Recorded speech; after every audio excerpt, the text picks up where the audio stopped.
그러나 표도르는 이런 소문에 대해 별로 개의치 않았으며 변명조차 하려고 들지 않았다. 그것은 하자는 장사꾼이나 날품팔이 따위를 상대로 이러쿵 저러쿵 변명을 할 필요가 없다고 생각했기 때문이었다.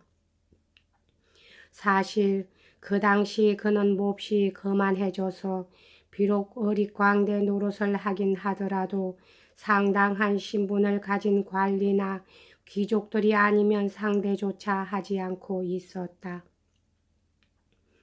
그리고리가 주인을 위해 있는 힘을 다해 분연히 걸기한 것은 바로 이때였다. 그는 정력적인 활동을 벌여 이와 같은 비방으로부터 주인을 두호하고 나섰으며 이 소문을 일소하기 위해 남들과 언쟁을 한 적도 많았다. 그야 잘못은 그 난장이 계집 쪽에 있지 하고 그는 자신만만한 투로 말하곤 했다. 그리고 범인은 바로 집게손 까르프라는 것이었다. 이 집게손 까르프란 이 고장에서는 모르는 사람이 없는 흉악한 강도범으로 며칠 전에 감옥을 탈출하여 우리 고장 일대에 숨어있던 자였다. 이러한 추측은 그런대로 그럴싸했다. 사람들은 그자가 그해 초가을 바로 그날 밤을 전후하여 밤거리에 나타나서 벌써 행인을 3사람이나 습격했다는 사실을 알고 있었던 것이다. 그러나 이런 일들은 이 가련한 백치 소녀에 대한 마을 사람들의 일반적인 동정심을 없애기는커녕 사람들은 그 전보다도 오히려 그녀를 더 돌봐주고 감싸주게 되었다. 그 중에도 꼰떠라치 예브나라고 하는 어느 부유한 상인의 미망이는 리자벳 딸을 자기 집에 데려다 놓고는 해산을 할 때까지 밖에 나다니지 못하게 해놓았다.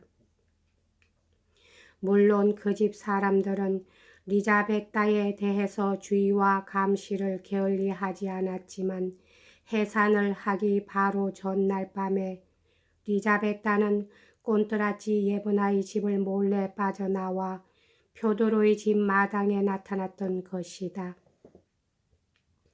그녀가 어떻게 해서 만삭이 된 몸으로 그렇게 높고 튼튼한 울타리를 넘어 정원에까지 기어 들어갈 수 있었느냐 하는 것은 아직까지도 수수께끼로 남아있다. 어떤 사람은 누가 거기에 옮겨다 주었을 것이라고도 하고 또 어떤 사람은 악마가 그리로 인도해 주었을 것이다 라고 말하기도 했다. 그러나 가장 타당성 있는 추측은 그 일이 비록 어렵긴 했겠지만 지극히 자연스럽게 이루어진 것이라는 주장이다.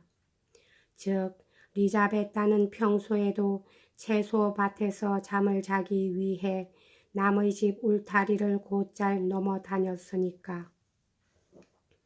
그날 밤도 몸에 해로운 줄 알면서도 표도른의 울타리를 길을 쓰고 기어 올라가 다시 땅바닥으로 뛰어내렸으리라는 것이었다.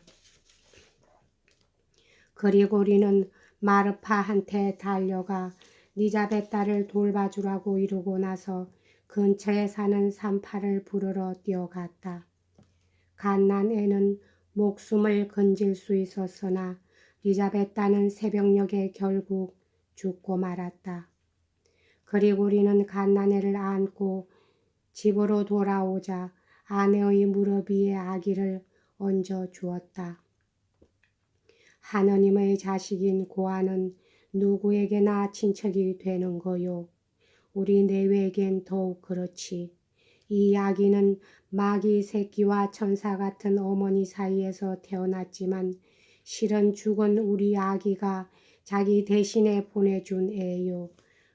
그러니 맡아서 기르도록 하고 앞으로는 눈물을 짜지 말구려. 그렇게 해서 마르파는 아기를 맡아 기르게 되었다. 바벨이란 이름으로 세례도 받았고 부칭은 누가 말을 꺼내지도 않았는데 저절로 뾰드로비치라고 불리우게 되었다. 뾰드로는 리자베타의 일은 극구 부인을 한 처지이면서도 이 일에 대해서는 굳이 반대하지 않고 오히려 재미있게 되었다는 듯한 태도였다. 사람들도 뾰드로가 이해를 맡게 된 것을 흡족하게 생각하고 어머니의 별명인 스메르자스자야에게서 따온 스메르자코프란 성까지 지어주었다. 이 이야기가 시작될 무렵 그리고리 영감대회와 함께 별채에서 살고 있던 뾰드로의 두 번째 하인은 바로 이 스메르자코프였던 것이다. 그는 이 집의 쿡으로서 일하고 있었다.